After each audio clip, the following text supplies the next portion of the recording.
What's up, everybody? Welcome back to RacingDudes.com. And today I'm going to talk a little bit about looking ahead to the Breeders' Cup Classic. That's right. We've got the Triple Crown Series in our rearview mirror. And while really Saratoga and Del Mar kind of have their own season, and that's kind of what we're getting into next, all roads lead up to the Breeders' Cup now, the first weekend in November. And believe it or not, this week, we had our first top 10 rankings by certain media members of the Breeders' Cup Classic. So you rank the top 10 horses. Jared and I both are lucky enough to be involved in that and do that every week leading up to the Classic. So I thought I would share my top 10 as we started here and did the first week. Now, obviously, 1 week, into this, it's the end of June. Like I said, November, I think it's the 5th or the 6th this year. First weekend in November is when the actual Breeders' Cup is. So we're a long ways off, but this is kind of where we stand now. I found it kind of interesting to rank these. I'll put my rankings up on the screen now. It's tough. This division is strange this year, to say the least. I'll go through the bottom five kind of quickly. Zandon, I put it number 10. I expect him to have a good second half of the year. Obviously, one that could drop off. What about number 9, Epicenter? This is a horse that's been very competitive in all his races. Had a couple of big wins on the leading up to the Triple Crown Trail and a couple of seconds in the Kentucky Derby. And in the Preakness, I think he kind of deserves to be up there. Early voting at number 8. We'll see how he comes back. Can he repeat what he did in the Preakness and have a huge summer? We'll find out at Saratoga, but I think he deserves to be number 8.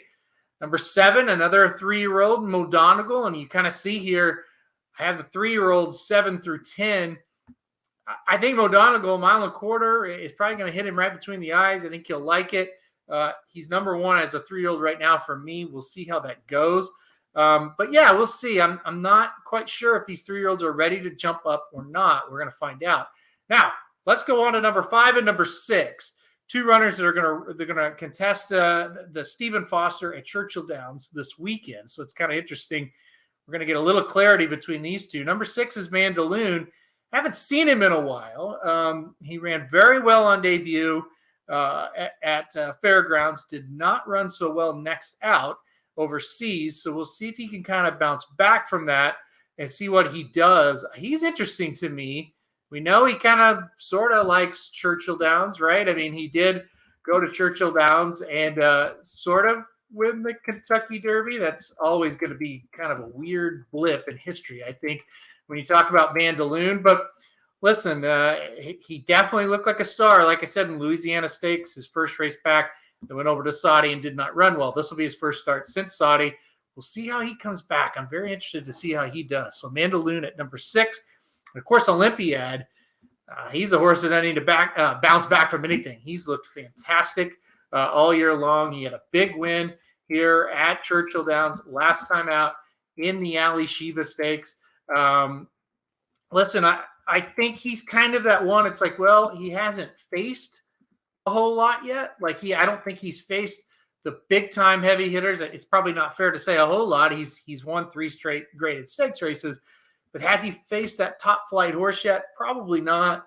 We'll see. Mandaloon, I think, serves sort of as that kind of horse. It's a little bit better than what he's facing. So we'll see if Olympiad can get the job done in the Stephen Foster. So those are 2 interesting ones. Let's move on. Number 4 is Hot Rod Charlie. And listen, say what you want about him. He always shows up with a decent effort. He has trouble winning races, and he showed it in the Salvatore Mile last time out at Monmouth, when a race he certainly should have won, and he lost it. But he's very consistent. You can count on him, and I think at number 4, he makes a lot of sense. I look for him to run better next time out, as that race at Monmouth was his first race after being overseas. So we'll see if he improves. Speaking of coming in from overseas, he was upset in the Dubai World Cup, but he's back this weekend. Life is good. Interesting enough, he's running in a sprint race, the John Nerud Stakes at Belmont. He's also facing Speaker's Corner. What a matchup. That's going to be a surprise matchup that they would face off in the John Nerud coming up this weekend. But life is good. They're going to try to build him back up to 2-turn races, I'm guessing. Going to go to the Whitney, I think, after this next. I think talent-wise, he's right there. But, boy, the distance question does creep into the mind after you saw him kind of stop over in that race in Dubai. Maybe he just went a little too fast. Maybe he just didn't like Dubai that well.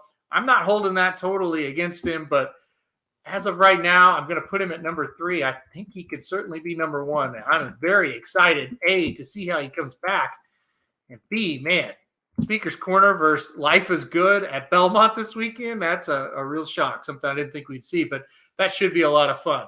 At number 2, this is kind of like Life is Good as example of number 3. If it's kind of he's an interesting horse. Number 2, Country Grammar, another one. It's like he certainly is a 2-turn horse and a 1.25 mile horse where we're kind of questionable on Life is Good. Country Grammar, though, we haven't seen him in the United States this year. He was second in the Saudi Cup, a very close second. He comes back to win the Dubai World Cup last time out. The last time we saw him in the United States was way back in May of last year. He won the Hollywood Gold Cup Stakes at Santa Anita. He has big wins in this country. It's not like, he's never really won anything big here. He has, he's coming back. Bob Baffert, I think he'll be back and be able to run at the Breeders' Cup. So a lot of different kind of factors here. How will he do in the United States? I can tell you, since that win in the Dubai World Cup, he's had 4 workouts.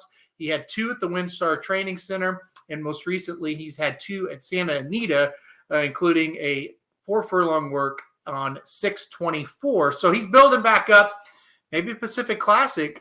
And as we mentioned, Pacific Classic, what about the number 1 horse we've got ranked here? Flightline, and another reason why this is just an odd ranking so far at this point of the year.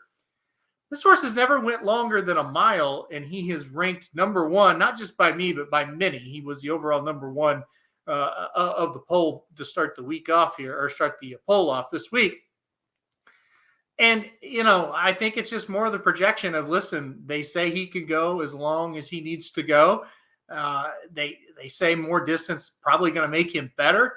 We'll never know until he does it. And it looks like the Pacific Classic is where he's going to try it. So we'll know immediately about 1.25 miles. This horse is a freak. I mean, he's just looked fantastic. Every time they've started, they've had him start. He only has 4 races. And like I said, they've all been 1 turn. The last race, the Met Mile, was his longest race at 1 mile. So great talent, but I guess he'll get the litmus test pretty quickly if he faces Country Grammar in the Pacific Classic at Del Mar. So that is a matchup that could have major implications towards the Breeders' Cup, more so than maybe it has in the last 5-6 years for sure. So anyway, that's the top 10 for now. And I say that, hey, if we got a lot of matchups already coming up here in just the first week after we've done this with Life is Good, and then, of course, Olympiad and Mandaloon and the Stephen Foster. So a lot going on, a lot could change. But as of right now, as we sit here on June 29th, this is what it looks like. So thank you, everybody, for watching this video. If you like it, we will be doing a lot more Breeders' Cup coverage, obviously, now that the Triple Crown Series is over. I'll be back every week to do this top 10 kind of breakdown, what's new going on in that Classic division. We'll cover other divisions as well. Maybe we can get Jared on here as well. He votes in this poll. And I think we were pretty similar week 1.